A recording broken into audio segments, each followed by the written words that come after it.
టోటల్గా కూడా ఇది మళ్ళీ ఒక ప్రైవేటైజేషన్ కుట్ర. దాని వెనుక కూడా ఇంకో స్కామ్ ఉన్నది. ఇది ప్రైవేటైజేషన్ చేయడానికి మీరు చేస్తున్న పాలసీ. అసలు కొత్త డిస్కామ్ సర్వైవే కాదు. ఆ కొత్త డిస్కామ్లో ఉన్నటువంటి వినియోగదారులకు నాణ్యమైన విద్యుత్తు రానే రాదు. రేపు ఎవడో దాంతో పీపీఏ చేసుకోరు. ఇదంతా కొత్త అప్పులు తేవడానికి, ప్రైవేటైజేషన్ చేయడానికి చేస్తున్న కుట్ర తప్ప ఇంకోటి ఏది లేదు. అంటే వరుసగా ఒకటి తర్వాత ఒకటి లగచర్ల స్కామ్ చేసిండ్రు, Musi scam, regional ring road scam, HCU scam, HYDRAA పేరిట స్కాము, ఇవాళ హిల్ టీపీ పారిశ్రామిక భూముల స్కాము, ఇవాళ కొత్తగా పవర్ స్కాము. స్కాముల గవర్నమెంట్ ఇది. నిన్ననేమో 5 లక్షల కోట్ల ల్యాండ్ స్కామ్ బయటపెడితే 6 మంత్రులు వచ్చి ప్రెస్ మీట్ పెట్టిండ్రు. ఎక్స్ప్లెనేషన్ ఇచ్చుకునే ప్రయత్నం చేస్తున్నారు. ఎంక్వైరీలు చేస్తాం మీ మీద అంటున్నారు. మీ స్కామ్కు సమాధానం చెప్పురా నాయన అంటే మీ మీద ఎంక్వైరీ చేస్తాము అంటాడు. అంటే నువ్వు స్కామ్ చేసినట్టే కదా. ఎదురుదాడికి దిగుతూ ఉన్నారు, సమాధానం చెప్పలేకపోతున్నారు. ఇవాళ 50,000 కోట్ల స్కామ్ బయట పెట్టినాం. దీనికి సమాధానం చెప్పు. I'm asking straight.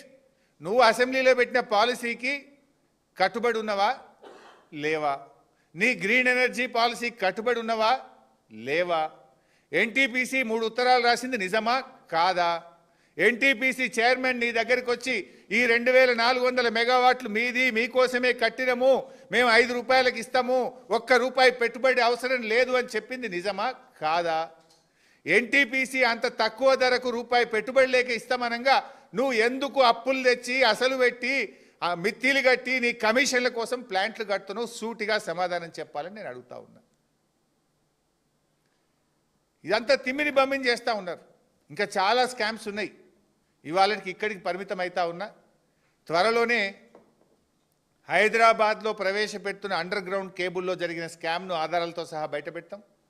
Pumped storage వెనుక ఉన్న స్కామ్, బ్యాటరీ స్టోరేజ్ వెనుక ఉన్న స్కాము, ఇదే ఎలక్ట్రిసిటీ డిపార్ట్మెంట్లో ఇంటర్ స్టేట్ స్కామ్ ఒకటి చేసిండ్రు. ఇంటర్ స్టేట్ స్కామ్ నాకు ఇప్పటికే 90% ఆధారాలు సేకరించిన, ఇంకొక 10% వచ్చేది ఉంది. ఈ 3-4 రోజులు వస్తాయి కావచ్చు. వచ్చినాక దాన్ని కూడా బయట పెడతా. చాలా ఉన్నాయి మీ స్కామ్లు. ఇక బరి తెగించిండ్రు, విచ్చలవిడిగా ఎగబడుతున్నారు. ఇక మళ్ళీ వస్తామో రామో అని అందిన కాడి దోచుకునే పనిలో ఉన్నారు. బట్ మేము ఇడిచిపెట్టాం. ప్రతిపక్షంగా తెలంగాణ సాధించిన పార్టీగా కేసీఆర్ గారి నాయకత్వంలో ఇవాళ తెలంగాణ ప్రజల పక్షాన మిమ్మల్ని, మీ అరాచకాలను, మీ అవినీతిని అడుగడుగున ఎండగడతాం. ఈ రాష్ట్రాన్ని కాపాడడం కోసం బీఆర్ఎస్ పార్టీ కృషి చేస్తుంది. దీని మీద నేను సూటిగా ఒకటే కోరుతున్నా.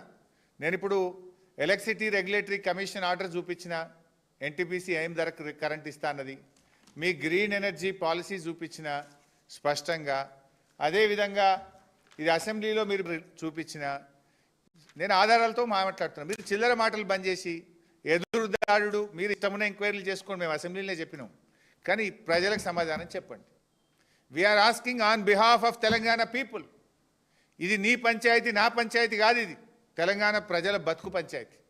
రేపు ఈ భారం 25 ఏళ్ల పాటు ఈ రాష్ట్ర రైతుల మీద పడుతుంది. ఈ రాష్ట్ర పేద ప్రజల మీద భారం పడే పని ఇది. అందువల్ల రేపు ప్రజలకు ఇబ్బంది కావద్దు. నువ్వు 5 ఏళ్ళు ఉంటావు, పోతావు, నువ్వు మళ్ళీ వచ్చేది లేదు. కానీ ప్రభుత్వం ఎప్పటికి ఉంటుంది, రాష్ట్రం ఎప్పటికి ఉంటుంది.